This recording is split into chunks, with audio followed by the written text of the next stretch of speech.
I am here with the brothers Adams, George and Terry. Now, you got to be mad. This guy is on the cover of Recycling Today. Did you even get a picture in the damn article? I looked through it. There's a picture with Mike, and like I'm chopped liver. Yeah, but sometimes it's best to go kind of incognito. I don't have to walk around the show saying, I'm George's brother. There's a reason I don't wear a hat. That is fabulous. Well, but congratulations. That's an amazing, look, it's a great article. I've quoted you to several of the young entrepreneurs that you met this week that I introduced you to about the hard work, work ethic, character, and it matters. And you brothers, that's where you guys started from. Yep, 100%. There's no question. But the funny thing is actually I was walking by the Recycling International booth, and he's like, "Oh, did you see your article?" And I'm like, "What article?" And he says, "The article that we did."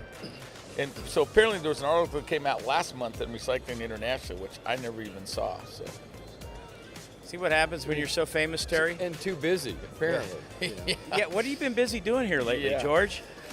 Yeah, living the dream here now. Look at, trying to visit all the PSC yards have definitely been keeping me busy. So I've been on the road literally every week, somewhere. So. You doing any of that traveling? I'm doing a lot of traveling, but not necessarily to the PSC Have yards. you been to the PSC yards, actually? No. How many yards now? 125. Got a leash on this guy? What's the deal? Is he going to ever stop? As he says, he wakes up every day happiest guy in the world to get to go work in the scrap metal business. Isn't necessarily me, but that's okay. Funny story about your dad. I have to tell you this because it's been a bunch of years, and I think when SA first, when it was just Adam Steel, and you made your first acquisitions, and then you merged with SA and started making a couple more. So I was down in Anaheim. And your dad comes up to me, who I'd met before, I said, "Hey, Mr. Adams, John Sacco," and he goes, "Is my son trying to screw you out of your business?" I know, I looked at him, "Dad, why would you say that?" I think it's a funny story. So sometimes at the golf tournaments, there's a hole sponsored by SA, and I just take my pen and put CCO.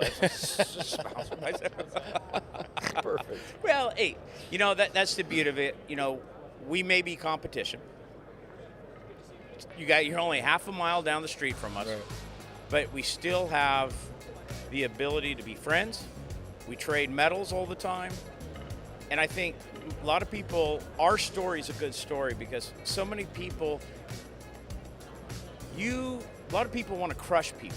They're going to put them out of business. And you said in your article, you can't put the hard-working entrepreneur out of business. Never put them out of business. Not a chance. Me and my brother, we run art at Sierra, and so, in the end, we win because we're working. We're trading iron. You buy our iron. Why not? Yep. Why do we have to hate each other? We all grew up in this business. Something I always remember, be nice people on the way up because you'll likely see them on the way down. Yeah, exactly. We've all had ups and downs in this business. It just comes with the territory. I told the guys that you talked to yesterday that I introduced you to, and they walked away. You walked away, yet you're busy. And I said, "Listen, guys," they're going, "Wow, I can't believe I talked to George." I go, "All right, listen. He took time to come talk to you guys, right?" And you go, "Return the favor one day. When you're growing your business and you meet two young entrepreneurs and a young entrepreneur, you offer up the same kind of, make yourself available to them because that's what you've done. You have always been generous. You guys let anybody come see what you've built." Yep, we do. Yesterday at the Ferris thing, George gave away all the company secrets. Our entire M&A plan. He just told everybody what we do and how we do it. Well, he did. His phone blew then up. I drive a Tesla. Do you have a Tesla? Yeah. I do. Well, how are you going to recycle that, Terry? Come on now. A lot of aluminum in that car. I was afraid he was going to call me up on stage and have me explain, how much I like my Tesla. I tried to get him to come on stage with me, but he didn't come. Why didn't you go? It was the Ferris Spotlight. It wasn't the George Adams and Family Spotlight? showcase. Well, yeah, it was. Well, no, it was. I didn't think that's what it was supposed to be. Well, look. I think everybody liked it, though. Well, I've heard a lot of great things, and being that we're an exhibitor and have the booth here, I regret not going. I should have gone, and I apologize for that. But as an exhibitor too, you have to come and you do this thing. But Monica was there, and she said you did a great job, and I think that's awesome. So, all right, you just took a monster chunk out of the other big businesses out there. You got to pause, take a breath. Brother, when are you going to let them get back out there? And I've given up a long time ago trying to rein him in. I'm just trying to keep the guardrails up so that he doesn't go too far astray. See, you've missed out. You don't tell George you can't do that, or George, we can't do that. You should be encouraging him to do it. Then he's going to go, oh, no, if they're telling me to do it, I'm not going to do it. See, George, buy more. Yeah. Buy more. Yeah, go.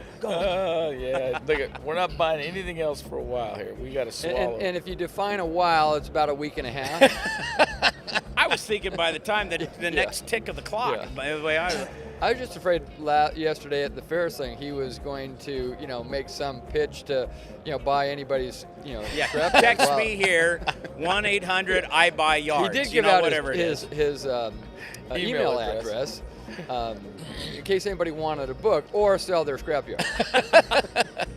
Did you just go? It's funny. Well, you know what, you guys. All right, so help me out a little bit because George, you obviously have become the face of it. You do a lot of work. You're there, you and your brother. What's your duty separate from his? So I get all the fun stuff, legal and environmental, all the things that go wrong, don't make the company any money, but I like to look at it that it saves the company, keeps the company in business. You realize the only reason he does those things is because he doesn't trust me to do them, okay? Because he knows that I would cut the corners and wouldn't, so he doesn't trust me to do it. George is the attorney, but he will not read past the term sheet, right? How much does it cost? When do I got to pay it? And that's all he's going to read in an agreement. I, on the other hand, have to look at, what happens when things go wrong, and is there a mechanism to unwind things and make it work? Because the only time you're ever going to look at an agreement is if there is a problem. Right. And the agreement better work at that point. He will never get to that point of the agreement. You are a lucky guy to have a brother like so this. So we have a, it's a, long-term understanding. He won't sign anything unless I've approved it first. That's right. I will not sign a deal unless Terry signs off on it. Which puts a lot of burden on me because I know he won't. You must have spur marks, dude. He must be riding you hard here lately. No. It's not too bad. We have a lot of good help. Okay, you say I do the fun stuff, the legal and all that. Yeah. I hate that stuff. That's why I love doing podcasting. This is what I love doing. Okay, he loves buying yards, right? I love meeting people, putting this out because I think our industry, we've stuck our head in the sands way too long. We've hid way too long, and we have a great story because nothing in this country gets built without our industry. And I want to promote that because so what if you get a little dirt underneath your fingernails? I got a saying, no green without grit, or no grit without grit, no green. So, I don't know, but that's how I feel about it. I think that's my purpose. I think I found that for me in getting that word out, because let's face it, you got, how many different states do you guys have yards in now? 15. All right. Not all of them are very business friendly. Oh, yeah, that's You're starting to buy, in places that may frown upon shredders. No question about it. Look, you just have to be proactive. You got to be able to fit in the community. Ideally, make your facility, blend in, fit in. You can't be a negative contributor to your neighbors. You got to be a positive contributor, to every community that we go into. So the new yards, how many yards was in the PSC deal? 31. Okay, so out of these new 31 yards, a lot of work to do? Hold on. Yeah, no, there's a lot of work for the community. I'm staying on the subject that you said you got to be part of the community. Were they part of, what were they? I don't think they were involved at all. I don't think they were involved in the community at all. I think that all that work has to be done. The yards got to be cleaned up, get the inventory out of them, But look, it's all coming along good. It's all coming along the way it's supposed to. So your sons are in the business.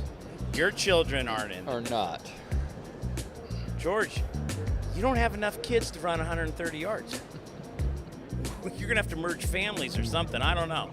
Yep, definitely don't have. Well, tell us enough about kids. your boys who work with you. Yeah, so Curtis, my oldest son, runs one of our yards. He's got a big internet company, so he's only running 1 yard in Santa Ana.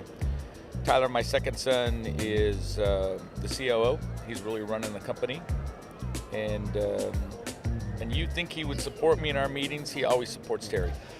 Always. Tyler's the reason I can actually step away a little bit because he has no problem saying no to his dad. Exactly. Which is not easy to do. Exactly. You would think For Ungrateful 30 years, I was the guy. only one who could actually do that. You would think my own son, all the time, him and Terry gang up on me. And then Mark, between the three of them, they just gang up on me. But And anyway. it takes all three of us to actually make headway. And Calvin? And Calvin is running Alabama, Tennessee, and Mississippi. And so, and maybe we're going to have him get a little involved in St. Louis too, because he's closer. He's got a short flight over there. Yeah. so. It's not. Well, listen, Copper Spotlight's coming on here in a few minutes. I don't want to keep you guys long, but to me, this is the cherry on top of all the brothers on the podcast this week. Thank you. You're gracious enough to come sit down here with me, have this conversation. Your success, anybody who gets to talk to any of you, both of you, will understand the success of your company starts with the leadership that you guys, the people you are. I mean, you are the most genuinely friendly, genuine and generous people that I've met along the way. I wish you the best of luck in all your endeavors. Somehow I know you haven't stopped here. I don't know why. Terry, what do you think? Not a chance. This Well, is listen, it. good luck to you both. Thank you for stopping by. And that's it for the last podcast of Pile of Scrap at ISRI 2022. I got that right. Amazing. All right. Thank Thanks, you, brothers. John. All right, All right, buddy. John. Thank you. Thank you.